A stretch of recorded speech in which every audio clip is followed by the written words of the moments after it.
Hi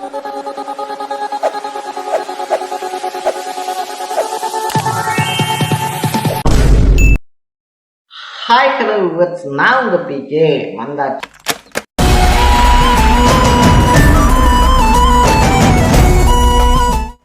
so நம்ம இன்னைக்கு இந்த வீடியோவில் எந்த விஷயத்தை பற்றி பேச போகிறோம், யாரை பற்றி பேச போகிறோம் அப்படின்னு சொல்லி கேட்டோம்னா, ஐபிஎல் பார்த்துக்கிட்டு இருந்த எல்லாத்தையும் சட்டசபை நிகழ்ச்சிகள் என்னவா போய்கிட்டு இருக்கு, எதிர்கட்சி என்ன பேசுகிறாங்க, அதை தாண்டி வந்துட்டு பார்த்தோம் அப்படின்னா பாஜக எம்எல்ஏ என்ன பேசுகிறாரு, அதிமுக இருக்கக்கூடிய 2 பிரிவில் எந்த எம்எல்ஏக்கள் என்னென்ன மாதிரியான விஷயங்களை எடுத்து முன்வைக்கிறாங்க அப்படின்றதுல ஆரம்பித்து ஆரம்பத்துல இருந்து முடிவு வரைக்கும் சட்டசபை நிகழ்ச்சிகளை லைவ்ல பார்க்க வச்சிருக்கு தாவேக்காவுடைய ஆட்சி அப்படின்னு சொல்லலாம். ஸோ ஆட்சியை லைவ்ல பார்க்க வச்சதோட மட்டும் இல்லாம வந்துட்டு பார்த்தோம் அப்படின்னா எக்ஸ்பெக்ட் பண்ணாத பல விஷயங்களையும் நிறைவேற்றிக்கிட்டு இருக்காரு தமிழகத்தினுடைய முதல்வரான விஜய் அப்படின்னு தான் சொல்லணும்.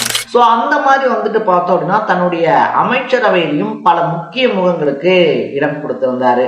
டெஃபினட்டா வந்துட்டு பார்த்தோம் அப்படின்னா சிடிஆர், நிர்மல்குமார், அருண்ராஜ், அதை தாண்டி புஷி ஆனந்த், அதுக்கப்புறமா ஆதவர்ஜுனா, செங்கோட்டையன், இவங்களுக்குலாம் அமைச்சர் பதவி கிடைச்சிடும் அப்படின்றது எல்லாத்துக்குமே தெரியும். ஆனா அன்எக்ஸ்பெக்டடா வந்துட்டு பார்த்தோம் அப்படின்னா ராஜ்மோகன் இருக்கார் இல்லையா, ராஜ்மோகனுக்கு, அதை தாண்டி காரைக்குடியை சார்ந்த பிரபுக்கு, இவங்களுக்கும் அமைச்சர் பதவி அப்படின்றது தரப்பட்டிருந்துச்சுன்னே சொல்லலாம். இது எல்லாத்தையும் தாண்டி வந்துட்டு பார்த்தோம் அப்படின்னா சிவகாசியில போட்டியிட்டு வின் பண்ண கீர்த்தனா இருக்காங்க இல்லையா, அவங்களுக்கு அமைச்சரவை பதவி தரப்பட்டது யாராலையுமே எதிர்பார்க்கப்படாத ஒரு விஷயமா இருந்துச்சு அப்படின்னு தான் சொல்லணும். யாரா இந்த பொண்ணு, இவங்களுக்கு திடீர்னு அமைச்சர் பொறுப்பு கொடுத்துட்டாங்க அப்படின்னு தான் பலராலையும் பேசப்பட்டுச்சு.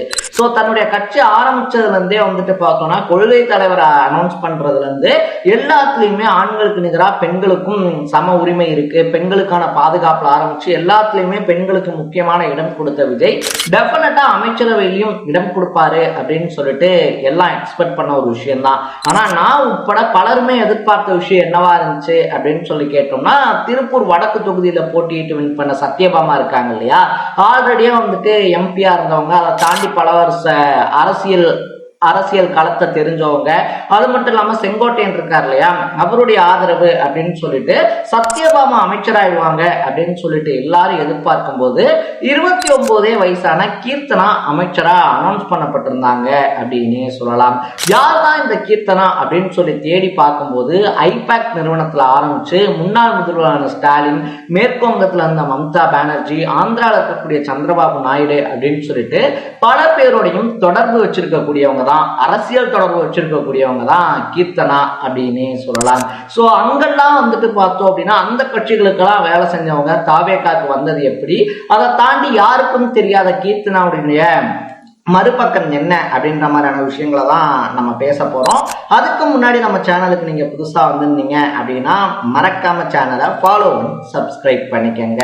ஃபர்ஸ்ட் ஆஃப் ஆல் வந்துட்டு பார்த்தோம் அப்படின்னா கீர்த்தனா இருக்காங்க இல்லையா, சிவகாசியில இருக்கக்கூடிய ஒரு கிராமத்துல பிறந்த சாதாரண ஃபேமிலி பேக்ரவுண்ட் இருக்கக்கூடிய ஒரு பொண்ணு அப்படின்னு சொல்லலாம். ஸோ தன்னுடைய சைல்ட்ஹுட்ல வந்துட்டு பார்த்தோம் அப்படின்னா தமிழ் மீடியத்துல தான் படிக்கிறாங்க.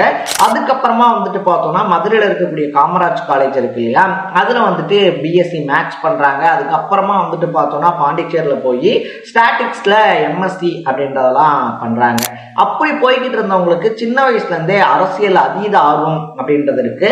அதனால டைம் கன்சல்டிங் அப்படின்ற நிறுவனத்திலையும், அதை தாண்டி வந்துட்டு இந்தியா முழுக்க பிரபலமா இருந்த ஐபேக் நிறுவனம் இருக்கு இல்லையா, அதுலயும் அரசியல் ஆலோசகரா தன்னுடைய வேலையை தொடங்குறாங்க. ஸோ ஸ்டாலின் இருக்கார் இல்லையா, டிஎம்கே கவர்மெண்ட் வந்துட்டு 2021 ஐபேக் நிறுவனத்தோட தான் டைப் வச்சிருந்தாங்க.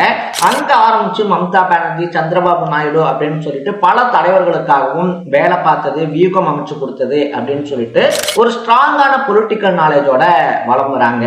அந்த டைம்ல தான் விஜய் இருக்கார் இல்லையா, அவர் தன்னுடைய கட்சியினருக்கான வேட்பாளர் அறிமுகம், அதை தாண்டி வந்துட்டு வேட்பாளர்கள் யார் யாரு அப்படின்றத செலக்ட் பண்றதுக்கான இன்டர்வியூஸ் எல்லாம் வச்சுக்கிட்டு இருக்கும் போதுதான் கீர்த்தனாவும் தாவேக்கால இணைகிறாங்க.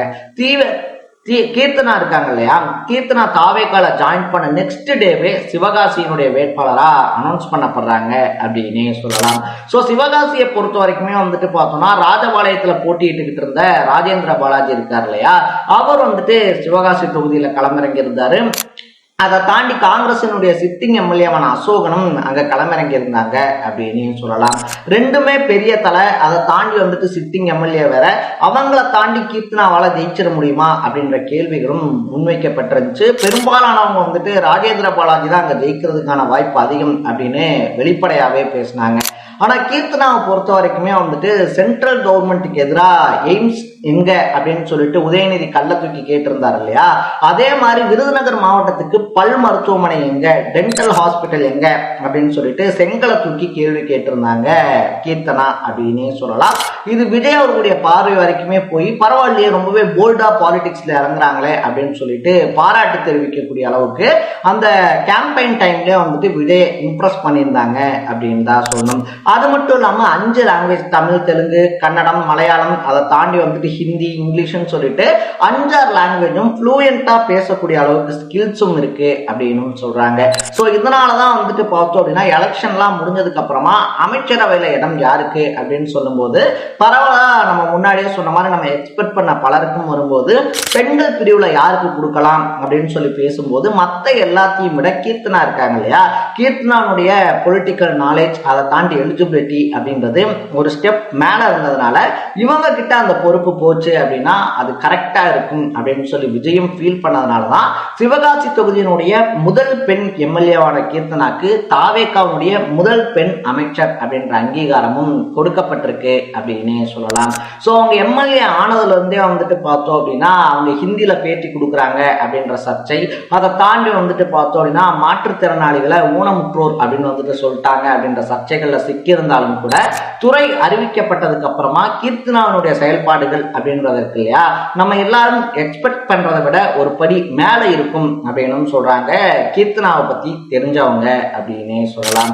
எது எப்படியா இருந்தாலும் எல்லாருமே சர்ச்சையில சிக்கிறதான். பட் அது எல்லாத்தையும் தூக்கி தூரமா வச்சுட்டு தன்னுடைய நிர்வாக திறமைய கீர்த்தனா எந்த வழியில காட்ட போறாங்க அப்படின்றத நம்ம வெயிட் பண்ணி தான் பார்க்கணும். ஸோ எனிவே எது எப்படி இருந்தாலும் என்னவா இருந்தாலும் சிவகாசி தொகுதியினுடைய முதல் எம்எல்ஏக்கும் தாவேகாவுடைய முதல் பெண் அமைச்சரான கீர்த்தனாவுக்கும் நம்ம சேனல் சார்பா வாழ்த்துக்கள் அப்படின்றத தெரிவிச்சுக்கிறோம். நீங்க கீர்த்தனா அவர்களை பத்தி என்ன நினைக்கிறீங்க அப்படின்றத கமெண்ட் பண்ணிட்டு மறக்காம சேனலை ஃபாலோ பண்ணி சப்ஸ்கிரைப் பண்ணிக்கோங்க.